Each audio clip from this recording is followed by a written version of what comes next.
അവൻ നിன்றாൽ പൊതുക്കൂട്ടം, അവൻ നടന്നാൽ ഊർവലം. അദ്ദേഹം നിന്നാൽ അതൊരാൾക്കൂട്ടവും നടന്നാൽ അതൊരു ഘോഷയാത്രയുമായി മാറുന്നു.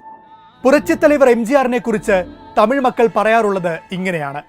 പക്ഷെ ആൾക്കൂട്ടത്തിലേക്ക് അഗ്നിയായി പടർന്നു കയറിയ മറ്റൊരു നേതാവുണ്ടായിരുന്നു തമിഴർക്ക്. പ്രശസ്ത ഡോക്യുമെന്ററി സംവിധായകൻ അമുദൻ ആർ.പി. ആ നേതാവിനെ കുറിച്ച് എഴുതിയത് ഇങ്ങനെയാണ്: ഞാൻ ഒരു ശൂദ്രൻ, ഞാൻ ഒരു തമിഴൻ, நான் தமிழ்நாட்டில் இந்தியாவில் சுயமரியாதையா உடன் செய் கௌரவத்துடன் வாழ்கிறேன். திராவிட அரசுகளுக்கும் கலைஞர் கருணாநிதிக்கும் நன்றி. பாட்டொலிக்கும் குயில்களி இல்லை என் பாதையில், படமெடுக்கும் பாம்புகள் நெளிந்திருக்கின்றனே, தென்றலே தீண்டியதில்லை நான் தீயே தாண்டி இருக்கேன். கேளுங்கள் என் கதை, இது வந்து கலைஞர் முத்துவேல் கருணாநிதியின் கதை. தாய்மார்களே, பெரியோர்களே, என் உயிரினும் மேலான தாழ்ந்தாலும் தமிழன் தன்மான விளந்து தன் தலையை மட்டும் திருத்த மாட்டான்.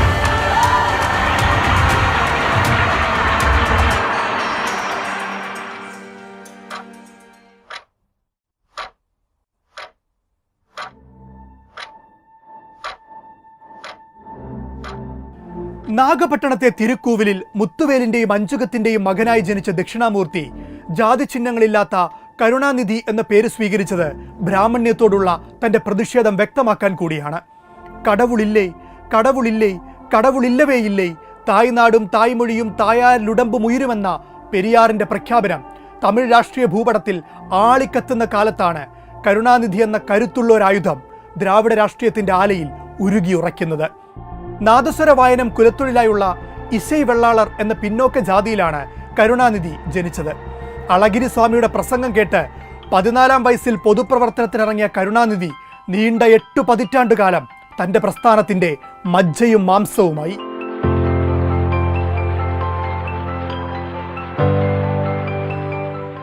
പനകൾ അരസർ എന്നത് തമിഴ് മൊഴിയിൽ എഴുതിയ 50 പേജ് മാത്രമുള്ള ഒരു പുസ്തകമായിരുന്നു. സിലബസിന്റെ ഭാഗമായി പഠിക്കാറുണ്ടായിരുന്ന ആ പുസ്തകം തന്റെ ക്ലാസ്സിൽ മനഃപ്പാടമാക്കിയ ഏക വിദ്യാർത്ഥിയുടെ പേരാണ് മുത്തുവേൽ കരുണാനിധി. രാഷ്ട്രീയം അടിസ്ഥാനമാക്കിയ ചിന്താലോകത്തേക്ക് കരുണാനിധിയെ കടത്തിവിട്ടത് ആ പുസ്തകമായിരുന്നു. പിന്നെ മാറിമറിഞ്ഞത് തമിഴ്നാടിന്റെ മാത്രം ചരിത്രമല്ല, ഇന്ത്യയുടെ കൂടി ചരിത്രമാണ്.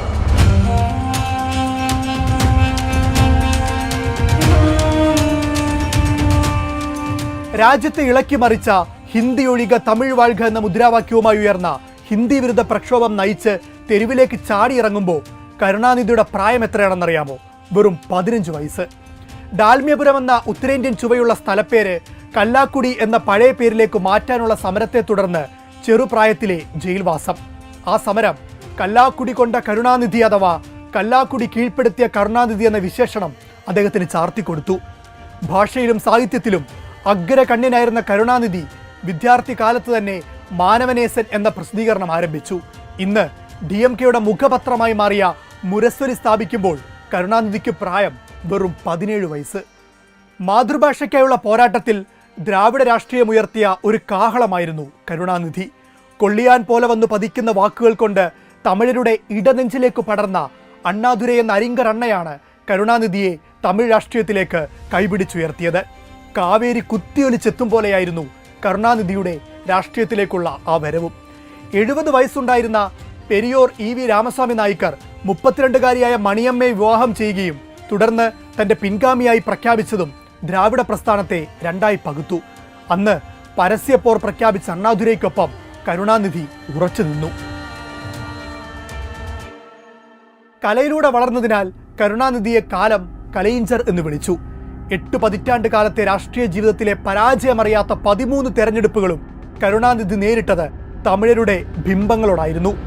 1960കളാകുമ്പോഴേക്കും പ്രതിപക്ഷ നേതാവും പാർട്ടിയിലെ രണ്ടാമനുമായി മാറി കരുണാനിധി. പെരിയോരുടെ പേച്ചും അണ്ണാവുടെ എഴുത്തും കലൈഞ്ചരുടെ പ്രവൃത്തിയുമായി ദ്രാവിഡ രാഷ്ട്രീയം മാറി.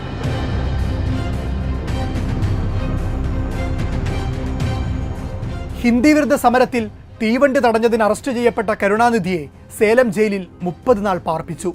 അവിടെ നിന്ന് മോചിതനായി ഏർക്കാട് എക്സ്പ്രസ് തിരികെ വരുന്ന വാർത്ത ഒരു പ്രധാന ഇംഗ്ലീഷ് ദിനപത്രം കൊടുത്തത് ഇങ്ങനെയായിരുന്നു: കലൈഞ്ചർ എക്സ്പ്രസ് മദ്രാസിലെത്തിയെന്ന്. എന്നുയിരിനും മേലന കഴക ഉടൻ പിറപ്പുകൾ. പാർട്ടിയിലെ എൻ്റെ പ്രിയപ്പെട്ട സഹോദരങ്ങൾ എൻ്റെ ജീവനും മേലെയാണ്. ഇത് കരുണാനിധിയുടെ കേവലം ഒരു വാചക കസർത്തായിരുന്നില്ല, അങ്ങനെ ജീവിക്കാനായി തന്നെയുള്ള ഒരു പ്രഖ്യാപനമായിരുന്നു. കൂടെപ്പിറപ്പും പിന്നീട് രാഷ്ട്രീയ എതിരാളിയും അതിനുശേഷം ശത്രുവുമായി മാറിയ MGRന്റെ പുതിയ പാർട്ടിയായ അണ്ണാ ദ്രാവിഡ മുന്നേറ്റ കഴകം 1977 നിയമസഭാ തെരഞ്ഞെടുപ്പിൽ DMKയെ തറ പറ്റിച്ച് കരുണാനിധിയെ താഴെ ഇറക്കിയപ്പോൾ മറീന ബീച്ചിൽ ജനലക്ഷങ്ങളെ സാക്ഷിയാക്കി അന്ന് കരുണാനിധി പറഞ്ഞത് ഇങ്ങനെയാണ്: നിധിയെല്ലാം അവൻ കൊണ്ടുപോയാച്ച്, ഞാൻ ഇനിയും വെറും കരുണേ. പക്ഷേ പ്രവർത്തകർ മറുപടി കൊടുത്തത് ഇങ്ങനെയാണ്: ഇടനെഞ്ചിലാണ് ഞങ്ങളുടെ കലൈഞ്ചർ, കലൈഞ്ചർ വാഴ്ക, കലൈഞ്ചർ വാഴ്ക.